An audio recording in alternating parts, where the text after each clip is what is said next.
Bonjour à tous. Si nous sommes ici sur ce vaste terrain dégagé, c'est que celui-ci va servir de stade à une compétition très attendue. Notre match va opposer deux fourgonnettes de même catégorie, celle des poids légers. À ma droite, le C15, tenant du titre, champion de l'année 85 dans sa catégorie. Je vais enfin avoir un adversaire. À ma gauche, un nouveau challenger plein d'ambition, la R5 fourgonnette, ou pardon, la Renault Express, qui malgré une nouvelle calandre ne peut nier ses origines. Je suis venu pour gagner. Chacun d'entre eux est bien décidé à remporter le combat. Mais vous le savez, il faut se méfier des apparences et observer les choses en profondeur. Il s'agit de deux fourgonnettes aux ambitions très voisines. Renault propose deux versions essence et une version diesel. Mais comme on ne peut comparer que ce qui est comparable, nous avons écarté de cette compétition l'Express doté du moteur 956 cm3, qui manifestement ne fait pas le poids dans cette catégorie, et qui est plus près de la catégorie poids-mouche, c'est-à-dire des R4 et Acadian. L'Express 1108 cm3 sera donc opposé au C15 essence et l'Express diesel au C15 diesel. Maintenant, le combat peut commencer. Premier round.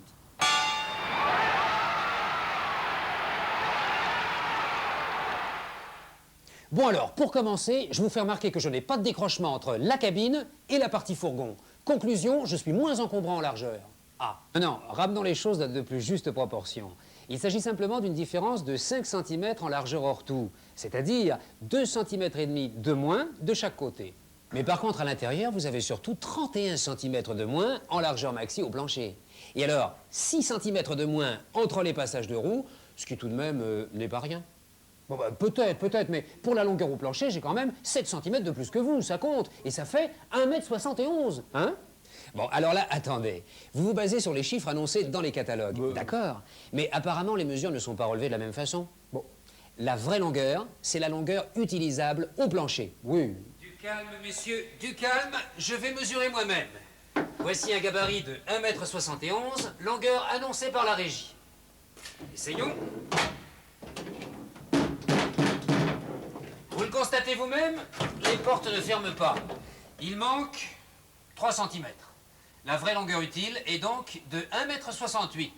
Et voici maintenant un gabarit de 1,68 m qui entre parfaitement dans le C15, alors que celui-ci n'annonce que 1,64 m. Oui, mais moi je suis plus large en haut. C'est vrai, mais je pense qu'on charge plutôt en bas, croyez pas? Et puis ça me donne une ligne plus esthétique, plus aérodynamique. Bon, récapitulons. Longueurs utiles identiques, hauteurs intérieures voisines, mais largeur nettement en faveur du C15. Les volumes étant tout à fait comparables avec un léger avantage au C15. Ah oui, mais attention, moi j'ai deux portes en série, deux. À cela, je réponds que beaucoup d'utilisateurs préfèrent une porte unique, plus facile à manipuler, et que surtout elle permet une meilleure visibilité vers l'arrière. De toute façon, pour ceux qui le désirent, j'offre en option deux portes battantes, alors que vous n'avez même pas prévu de porte unique. Bon, passons au round suivant.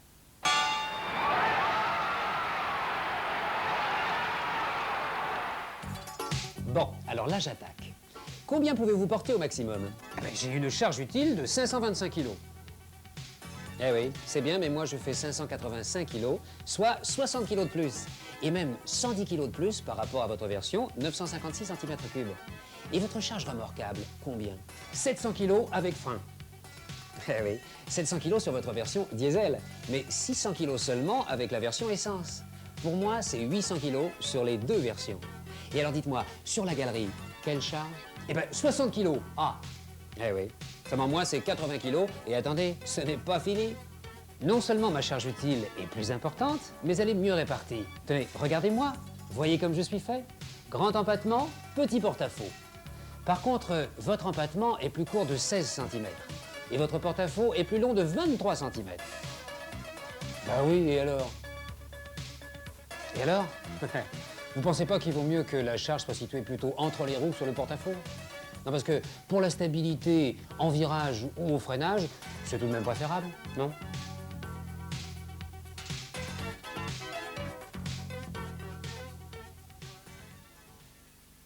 Bon, sur le chapitre des possibilités de charge, avantage très net au C15.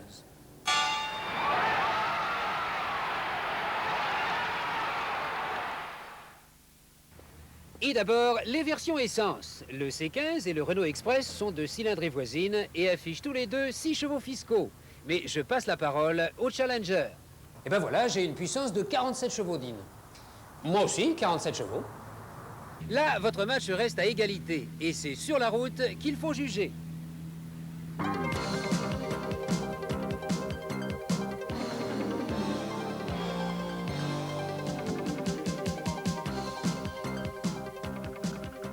Les performances. Là aussi, quasi-égalité en vitesse maxi. La consommation. Avantage au Renault Express. Je vous ferai néanmoins observer que le Renault n'annonce pas les consommations à 120 km/h, ce qui tout de même fausse un peu la comparaison. Oui, mais la moyenne des deux consommations à 90 km/h et en ville est de 1,1 litre à 1,2 litre, selon les boîtes de vitesse, à l'avantage du Renault Express. J'accuse le coup, mais j'ai quand même un moteur plus moderne avec allumage transistorisé. Mais parlons diesel. Bon, est-ce bien utile? Remarquez, je comprends que vous soyez gêné, car j'offre une puissance supérieure de 5 chevaux d'In, et vous le savez. Et surtout un couple supérieur de 10% à un régime moins élevé. Voilà pourquoi j'ai de meilleures reprises, une meilleure tenue en charge, notamment en côte. Ah oui, mais moi j'ai une boîte 5 vitesses. Vous en avez bien besoin avec un moteur aussi poussif. Et c'est en option pour plus de 1000 francs. Je vous rappelle que nous sommes des utilitaires dont la fonction est d'être chargés. Alors, et les consommations? Là aussi, je suis gagnant. D'ailleurs, l'Autojournal, au cours d'un essai comparatif, trouve des différences plus importantes à mon avantage. Il trouve votre moteur tellement bruyant qu'il le compare à un tracteur. Et moi, en plus, j'ai un réchauffeur de gazole qui vous fait défaut. Moi, j'ai un avantage. Ma suspension arrière à barre de torsion. Vous pouvez me démontrer que c'est mieux que des ressorts hélicoïdaux, vous? Et moi, j'ai aussi des pneus plus larges. 155 et vous, 145. Terminons ce round en parlant maniabilité. Eh bien, mon empattement plus court permet un diamètre de braquage plus court. On va voir. Comparons les diamètres de braquage entre murs. Tenez, regardez ma version diesel. Malgré mon empattement plus long, je passe aussi bien que vous, et même plutôt mieux. Et en version essence, vous ne passez pas. Il vous faut 1 mètre de plus que moi.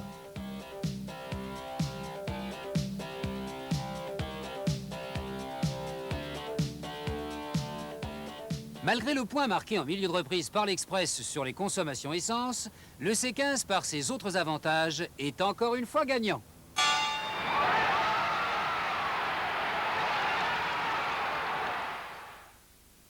Il faut reconnaître qu'Express et C15 ont des niveaux d'équipement pratiquement comparables. Oui, cependant, moi j'offre en plus 2 séries, des aérateurs latéraux orientables, alors qu'ils sont fixes sur l'Express, un compteur kilométrique journalier, inexistant sur l'Express, des phares réglables. Eh, moi aussi ils sont réglables. Oui, mais pour moi c'est de l'intérieur, alors que pour vous, il faut soulever le capot. Mon siège passager se règle dans la longueur, pas le vôtre. Mes 2 portes ont des vides-poches, vous, un seul. Et en plus, je dispose d'un témoin de niveau d'huile moteur, pas vous. J'ai un allume-cigare, j'ai des feux de brouillard. Non mais moi aussi, j'ai l'allume-cigare et le feu arrière de brouillard. Oui, mais en option. Alors justement, parlons de vos options et particulièrement de la cloison de sécurité et des vitres latérales qui sont absentes de vos modèles de série et qui devraient faire partie intégrante d'un véhicule voulant offrir un minimum de sécurité pour ses utilisateurs, non? Oui, mais cette sécurité, je peux moi aussi l'offrir en option. Bien sûr, mais à 935 francs. Mais enfin, je suis quand même moins cher que vous. Bon, à peine 200 francs pour l'essence.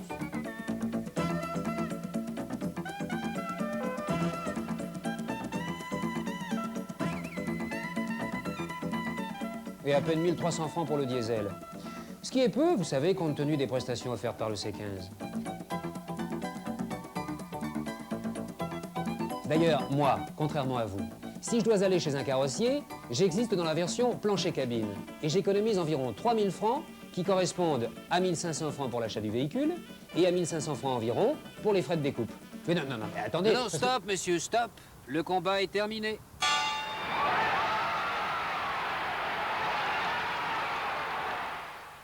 Les juges ont délibéré et rendent leur verdict.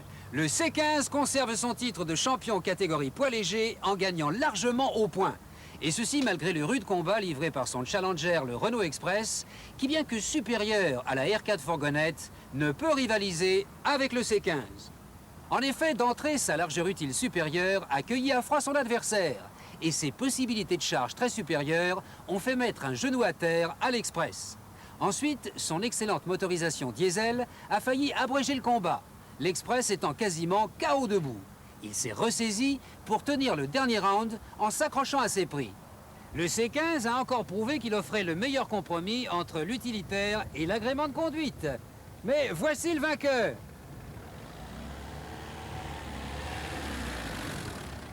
C15, avez-vous quelque chose à déclarer? Ben écoutez, la première chose, d'abord, c'est que je suis content d'avoir gagné, bien sûr. Mais en fait, j'avais pas trop d'inquiétude en face de mon nouveau challenger, que je respecte d'ailleurs, car je crois même que désormais, il faudra que je compte avec lui. Vous savez, c'est un adversaire valeureux, mais je le crains pas. Je le crains pas parce que j'ai décidé, en poursuivant mon entraînement, de me faire connaître, de me montrer, de me soumettre aux essais, et puis même de développer mon impact dans la catégorie des poids légers. Voilà. Salut!